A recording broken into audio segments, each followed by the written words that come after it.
Hey guys, thanks for checking out this video. We are in week 3 of our series called What to Do When You Don't Know What to Do. And today I want to start out by talking about a movie I think most of us have seen, even the guys that may not admit it, Frozen 2. And if you remember in the movie, Anna sings a really sad song called The Next Right Thing. And I want to read a part of that song to you because it relates so well to what we're going to talk about today. It says, "Just do the next right thing. Take a step, step again. It is all that I can do, the next right thing. I won't look too far ahead. It's too much for me to take. But break it down to this next breath, this next step, this next choice is one that I can make. So I'll walk through the night, stumbling blindly toward the light, and do the next right thing." What an incredible song. What great advice. And I think all of us have been in situations where we felt like that, where we couldn't look too far ahead. We could just take one step and we wanted to do the next right thing. But here's what complicates that sometimes, and I'm just going to be really honest. Doing the next right thing sometimes costs something. Like, it's not always an easy decision because even though we may know what the next right thing is, we know that it may cost us something. For example, some of you have been in a situation where you knew the next thing you should do, the next right thing, was to come clean to your parents, to confess, to tell them what's happened. But you knew that doing the right thing would cost you. It may cost you the keys to your vehicle, it may cost you your phone, but it will cost you something if you did the right thing. Another example of this would be knowing that you should get out of a relationship. And some of you have been there, but you know that doing the right thing would leave you alone. It would leave you by yourself on the weekend, and you just don't know if that's worth it because doing the right thing sometimes costs us. Another example is maybe you've had someone try to cheat off of your test and you knew the right thing to do was not to let them cheat.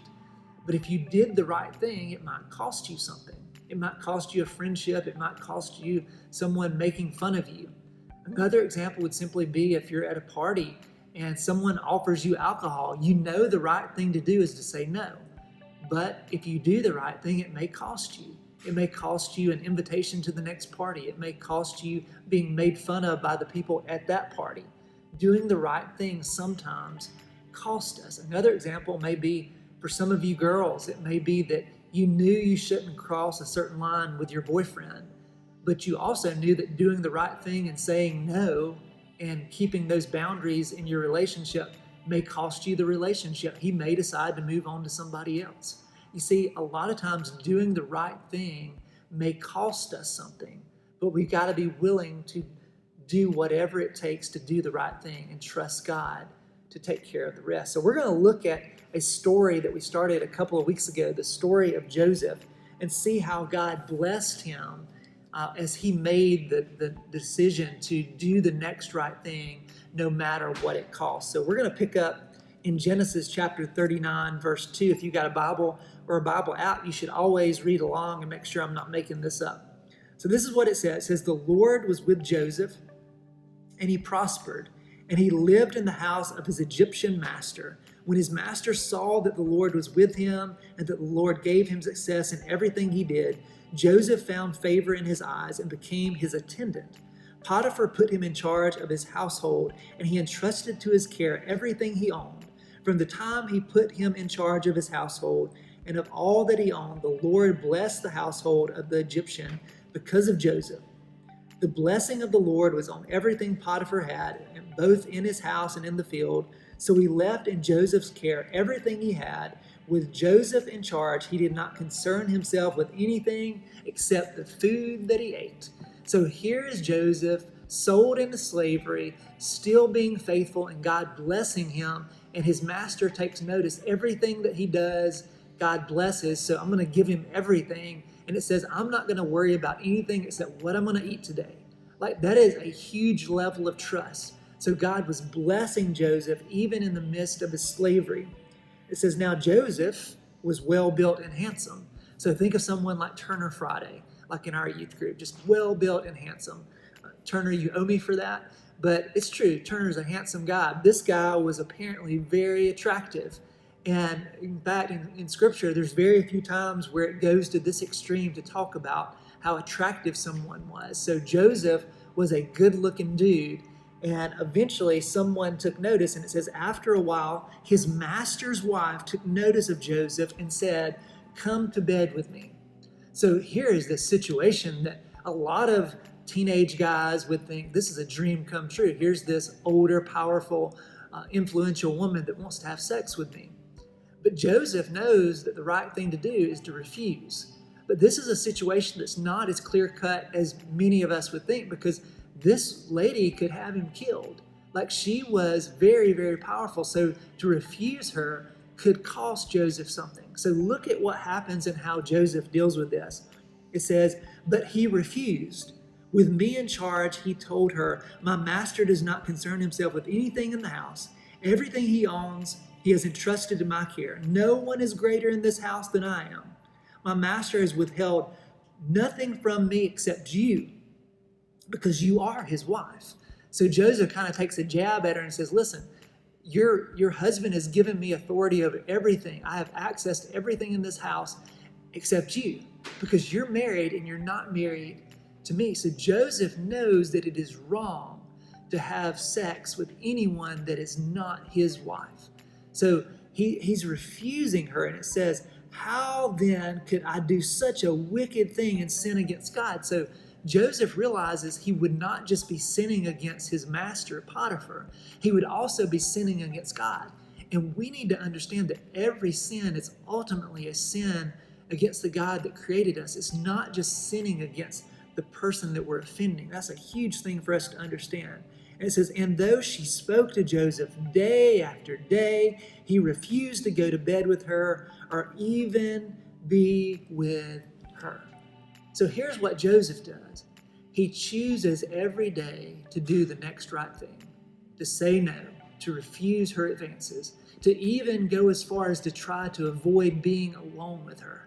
Now, if you know the story, you know that it plays out that one day Joseph gets caught with her. She tries to force herself on him, and he runs away, and she rips his clothes off, and she falsely accuses him of trying to rape her. And it just causes all kind of problems in his life. But what you see in Joseph's life is going to the extreme of saying no over and over again, of avoiding the temptation as much as he could. And that is a huge lesson for all of us, that we don't want to see how close we can get to the edge. We don't want to see how close to sin we can get without sinning. We want to try to avoid those temptations and those situations where we will be tempted. That is a huge lesson for all of us, especially for a student in middle school or high school. So I just want to encourage you to think about Joseph and the decisions that he made. Joseph didn't make decisions based off of how things might end up or what it might cost him. Joseph chose to do the next right thing and to trust God with outcomes. And that's what we need to do. We need to choose to do the next right thing and trust God with the outcomes, no matter what it costs us. So I want you to think about a few things. I want you to think about this. I want you to think about, what is the next right thing for you? In a relationship, what's the next right thing? Maybe it's a dating relationship. Maybe it's a relationship with your parent or a step-parent. What's the next right thing? What do you need to do? And trust God with the outcome. When it comes to school, I know school's ending, but when your education comes into play, what's the next right thing you should do? Not what's happened in the past, but what's the next right thing? When it comes to money, if you've got an allowance or if you've got a job, what's the next right thing you need to do with money? Especially if you're an adult watching this. This situation with COVID-19 should teach us some lessons about how we should manage our money and prepare for something like this in the future. Maybe the most relevant thing for some of you is, when it comes to your struggles, what's the next right thing? Because I know that during this quarantine and this stay at home, some of you have seen old patterns pop back up. You've been on your phone and computer by yourself in your room, and you've maybe fallen back into some old patterns. Or maybe you've struggled with some addiction that you thought you had gotten away from. Or maybe you've made some mistakes in a relationship over this past few months. Listen, the temptation is to run away from God, to allow shame and guilt to push you away from God. But I'm challenging you to do the next right thing and take a step towards God, to do the next right thing, no matter what that looks like, no matter what it costs you. So here's the bottom line.